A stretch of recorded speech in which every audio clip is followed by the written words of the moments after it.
Речиси 2 месеца без дожд во Кочанската котлина предизвика една од најдолгите суши во есенската сезона, што им прави сериозни проблеми на земјоделците. Додека оризопроизводителите се радуваат за оптималните услови за жетва, земјоделците кои планираат есенска сејдба на пченица и јачмен стравуваат дека ќе ги пропуштат роковите. Ситуацијата во Полињата е невообичаена за овој период од годината, бидејќи изостанаат дождовите, почвата е сува како ретко кога. Значително е намалено и нивото на водите во реките како последица на лошата хидролошка состојба во регионот.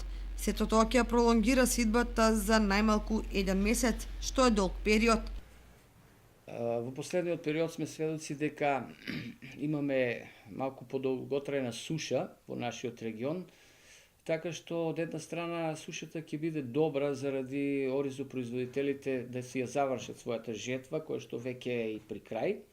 Значи времето добро послужи на оризопроизводителите, но од друга страна ќе има малку проблеми за есенската сејдба, бидејќи почвата е многу сува, многу тврда и ќе има проблеми при обработката на почвата за земјоделците добро да ја подготват за престојната есенска сејдба. Така што се надеваме и прогнозите кажуваат дека во наредниот период ќе има дождови и ќе биде добро, значи, за да сепак се стигне на време со есенската сејдба, која што во оптималниот рок би требало некаде да заврши до средината на ноември, но кај нас се знае дека малку и подоцна и до крајот на ноември, но сепак има добри резултати. Дури ако бидат посејани културите, поникнувањето и вегетацијата ќе задоцнат, што е неповолно за презимување. Затоа земјоделците будно ги следат метеоролошките билтени со надеж дека сепак ќе дојде влажен бран и ќе овозможи орање на нивите.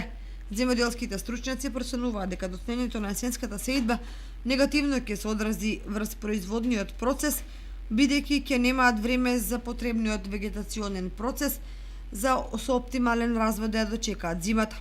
Тоа по правило негативно се одразува и врз приносите. Сето тоа е уште една потврда дека кога е во прашање оваа стопанска гранка, се зависи од природата.